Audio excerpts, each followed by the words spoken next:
pessoal, hoje eu tô aqui para falar sobre a física das flautas, mais especificamente sobre a física da flauta de Pan.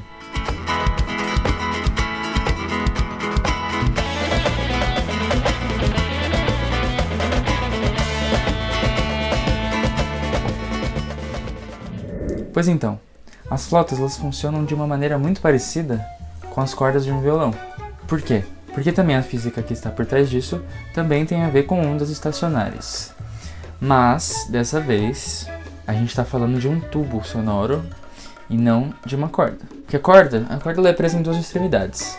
Então ela pode formar alguns tipos de desenhos de onda ali das ondas estacionárias. Por exemplo, você pode imaginar como se fosse uma onda assim, de uma extremidade até outra. Ela pode formar duas barrigas, pode formar três barrigas. Isso tudo acontece dessa forma numa corda. Mas, quando a gente está falando de uma flauta, a gente está falando de um tubo sonoro semi-aberto, né? Ou fechado. Porque, na verdade, você tem uma extremidade dele que está fechada e a outra está aberta. Então, é mais ou menos por aí que eu vou chegar na flauta de Pan. E a flauta de Pan, ela tem vários tubos de vários comprimentos diferentes. Quem já tocou sabe que quanto menor o tubo, mais agudo é o som, e quanto maior o tubo, mais grave é o som. Assim como na corda, né? Eu falei que a corda, quanto mais longa ela era, mais grave o som poderia ser produzido por ela, certo? Por isso que você pega a diferença entre um violão e um cavaquinho, por exemplo, ou um ukulele, porque eles têm a corda muito pequenininha. Ou então você pega o próprio violão mesmo e conforme você vai diminuindo o tamanho da corda que tá livre, né? Você começa a obter sons mais agudos também. Beleza, então vamos voltar pra flauta. Por exemplo, eu vou pegar aqui uma garrafa de cerveja. Essa garrafa tá vazia. Se eu assoprar aqui e a gente conseguir achar o jeito certo de soprar para que isso entre em ressonância, a gente vai ouvir um sonzinho, que é...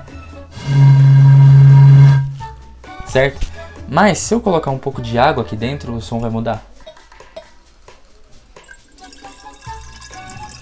Pus um pouquinho, vamos ver como é que vai ficar o som agora. Ficou bem mais agudo. Se eu colocar ainda mais água nisso.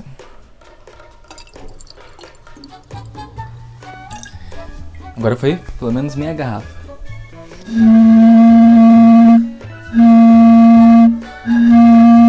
Ainda mais agudo. E por que isso está acontecendo? Porque na verdade eu estou diminuindo o tubo. O tubo sonoro está aqui. A água delimita qual que é a profundidade máxima desse tubo. Então no começo estava a garrafa vazia e o tubo era do tamanho da garrafa. Agora, já que a água tá aqui, o tubo ficou bem menor, tá? E vocês podem fazer esse experimento em casa, vocês vão ver, é muito divertido. Se vocês tiverem várias garrafas, vocês podem fazer uma flautinha de Pan. Só que aí vocês vão precisar achar qual que é o tamanho certo para dar uma nota de verdade. Se vocês quiserem uma coisa mais precisa, né? Se vocês não quiserem só um som agudo e um som grave para ficar brincando. A corda, ela pode ter uma coisa que a gente chama de harmônicos pares e ímpares, ou seja, você pode ter o harmônico 1, 2, 3, 4, 5, 6, enfim, ímpares e pares. Mas, dentro do tubo, não é possível. Na verdade, a gente só tem harmônicos ímpares. Por isso que, com a maneira de soprar, você pode obter sons diferentes. Mas isso fica para os flautistas, não é o meu caso. Dependendo do jeito que você está soprando, você consegue obter sons mais agudos. Mas não é assim, não é tipo Dó, depois o Ré. Você vai conseguir o Dó e depois uma outra nota que corresponde à série harmônica.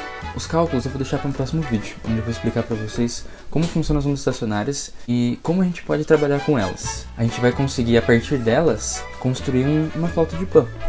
Se a gente tiver tubos de PVC e rolhas, a gente consegue montar uma flauta de Pan. Só que a gente vai precisar saber qual é o comprimento que vai corresponder a cada nota.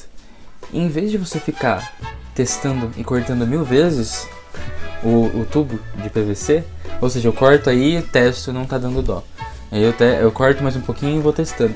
Em vez de fazer isso, a gente vai ver uma maneira muito simples, que é com contas. Eu prometo que não são contas difíceis de serem feitas. Que a gente vai pegar e vai cortar certinho o tamanho desse tubo e a gente vai encontrar a nota certinha que a gente procurava.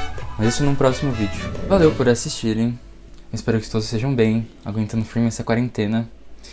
Reforço aqui que fiquem em casa, continuem em casa, vejam bastante vídeos do Neuralha e estudem bastante. Até o próximo, um abraço.